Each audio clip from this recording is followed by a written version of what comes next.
Racikan Berita. Perpres tentang Dewan Keamanan Nasional ini bermasalah dalam aspek hukum, dalam aspek demokrasinya, dan juga dalam konteks hak asasi manusia. Jadi ini sesuatu yang berbahaya buat kehidupan demokrasi di Indonesia, karena dia memberikan cek kosong. Kalau kita mau bilang, dia memberi cek kosong. Dewan ini, Perpres itu menjadi cek kosong buat Dewan untuk bisa bergerak tanpa batas, karena di situ disebutkan bahwa fungsi Dewan salah satunya adalah fungsi lain-lain yang ditentukan oleh Presiden. Itu berbahaya sekali. Waktu zaman Super Semar bilang cek kosong, nah ini juga cek kosong yang menurut saya berbahaya sekali, karena bisa menimbulkan abuse dan mengancam kehidupan demokrasi. Apa makna fungsi lain-lain itu? Kan tentu bisa bermakna macam-macam, untuk kemudian politik tertentu, untuk kemudian kekuasaan dan lain sebagainya. Yang hal itu bisa ditafsirkan sangat luas. Padahal di dalam Undang-Undang Pertahanan jelas sekali, tadi Bung Andi menjelaskan, fungsinya jelas kok, hanya sebagai penasihat Presiden dalam urusan kebijakan pertahanan, dan juga beliau hanya untuk konteks mobilisasi dan lain sebagainya. Jadi nggak ada fungsi lain-lain di dalam Undang-Undang 3 2002. Pertanyaannya, kenapa harus dipaksakan ada di dalam Perpres fungsi lain-lain? Siapa yang nitip gitu? Pasti kan ada sesuatu itu. Berani melawan undang-undang yang udah mengatur dengan tegas, lalu menyempil fungsi lain-lain di bagian akhir itu. Itu dalam konteks politik ada kepentingan politik besar di dalam fungsi lain-lain itu, sehingga Perpres ini memberikan cek kosong kepada Dewan untuk bisa bekerja sangat leluasa, dan ini berbahaya sekali sebetulnya. Dan wajar kalau ada teman-teman menyikapi itu. Kedua adalah, dalam hukum itu ada azas kalau membuat aturan harus mengikuti prinsip lex serta dan lex stricta. Lex serta itu aturan hukum itu urusannya, aturan itu harus jelas. Nggak ada tuh dalam aturan hukum dan lainnya itu nggak boleh. Kayaknya tidak jelas, tidak memenuhi prinsip lex serta. Gitu. Makanya tadi karena Krisya jelasin sebagai dosen FHOB ya, aku nggak mau nilai hukum dikit nih, ya kan. Besok dijelasin peneliti teori bahasa ya, mau Muhammad Mandi, ya kan, mau dijelasin sebagai sentra ya, aku ngomongin studi ini. Tapi kalau udah habis, kan ngomong hukum juga ngomong hukum nih, mau nih, ya kan. Lex serta itu. Jadi dalam hukum ada prinsip kalau membuat aturan itu, rumusan aturan itu harus jelas. Yang kedua adalah lex stricta. Rumusan itu harus dimaknai tegas tanpa ada analogi. Penafsiran itu menjadi kecil mungkin tidak terjadi. Nah, Perpres tidak memenuhi aturan itu, meski prinsip ini biasanya dikenal dalam rezim pidana.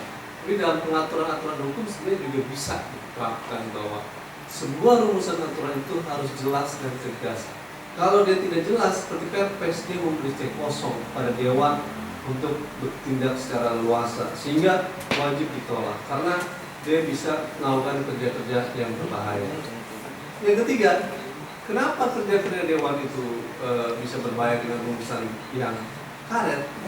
Karena di Indonesia, teman-teman, fungsi pertahanan itu tidak tegas batas demarkasinya. Lebih banyak urusannya inward looking ketimbang outward looking. Jadi di Indonesia, pertahanan militer dan non-militer gabung menjadi satu, sehingga militer dan pertahanan juga ngurusin soal pangan, juga ngurusin soal apa nih?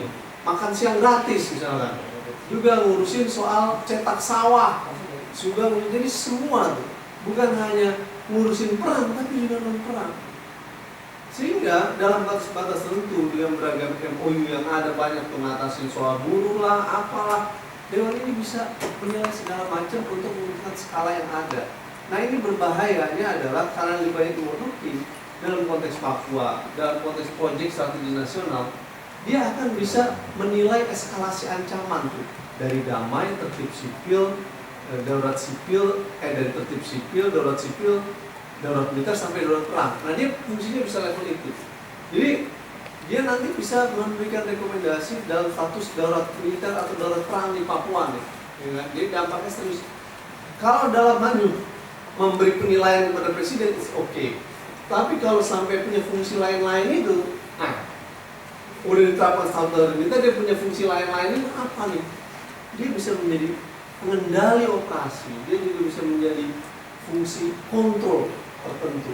Dalam konteks PSN juga sama, dalam konteks penanganan aksi massa juga sama, dia punya fungsi lain-lain. Kenapa demikian?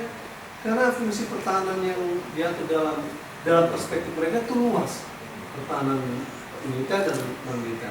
Kenapa saya ngomong demikian? Karena di Indonesia lebih banyak inward looking pertahanan yang militer. Ini harus berubah menjadi outward looking, harusnya keluar. Kalau di negara seperti di Amerika Serikat, namanya bukan Dewan Keamanan Nasional, tapi Dewan Keamanan Nasional. Dia fungsinya lebih banyak bersifat outward looking untuk memberikan input pada presiden dalam melihat eskalasi kondisi ancaman pembunuhan perang dari negara lain. Tidak ada masalah. Kalau di kita, tiap hari kita pusing lihatin kok masih ada militer menghadapi soal buruh, menghadapi soal demo, ngurusin soal pangan, segala macam. Jadi lembaga semacam ini tentu menjadi sangat berbahaya karena porsi cara pandang tentang pertahanannya masih sempit, masih melihat ke dalam, senang lihat dalam tuh. Senang ngeliatin Andi ngapain di kontras, lagi takut itu, Monik ngapain di PBI, masih seperti itu intelijen pertahanannya. Gak mau tuh untuk keluar outward looking. Berbeda Amerika Serikat punya Dewan Keamanan Nasional, dia fungsinya outward looking ya. Jelas sih, gak ada masalah. Sepanjang cara pandangnya masih outward looking, dewan-dewan semacam ini berbahaya, Pak Kesha, berbahaya. Kenapa? Karena mereka masih melihat perspektif ancamannya ke dalam. Itu yang menjadi berbahaya dewan ini.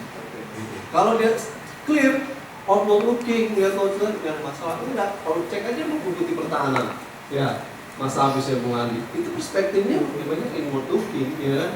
Ancaman non-militer ini, itu dan sebagainya yang mereka ikut terlibat. Bukan nggak boleh memiliki situ, boleh. Tapi nggak ujuk-ujuk dalam situasi damai ikut cetak sawah, tanam pangan.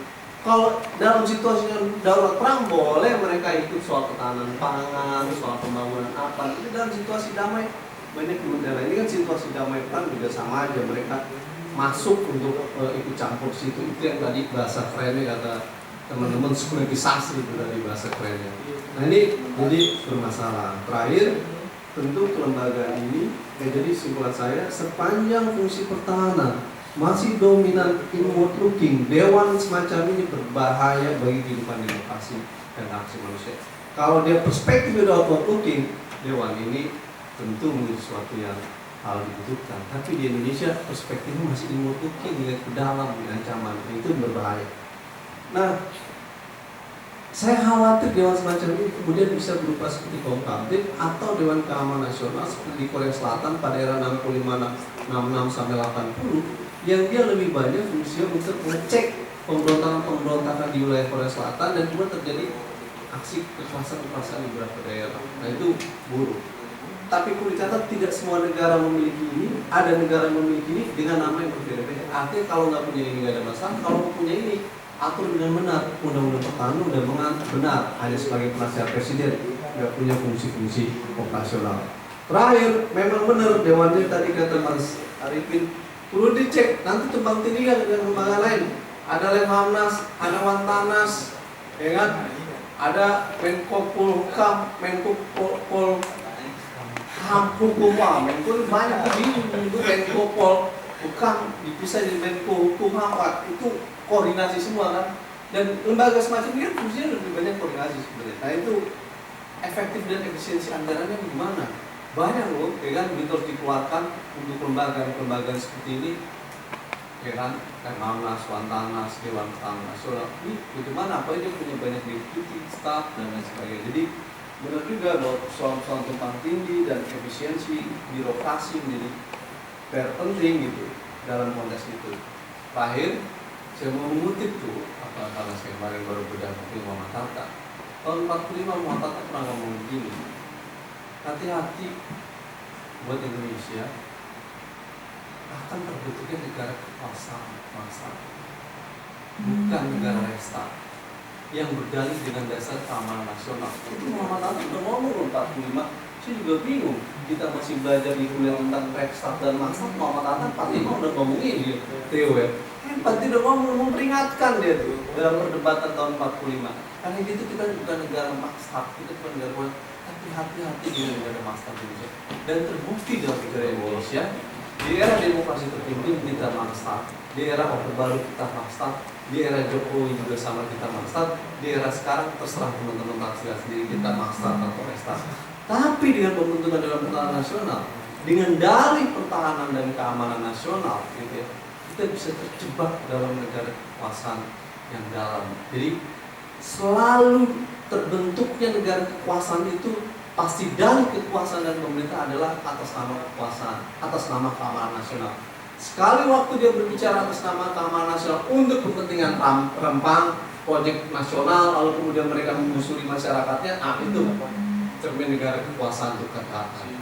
Nah, oleh karena itu kita perlu hati-hati dengan Dewan Pertahanan Nasional, karena Dewan Pertahanan Nasional dan Perpres ini serius berbahaya buat kehidupan demokrasi dan hak asasi manusia di Indonesia. Thank you.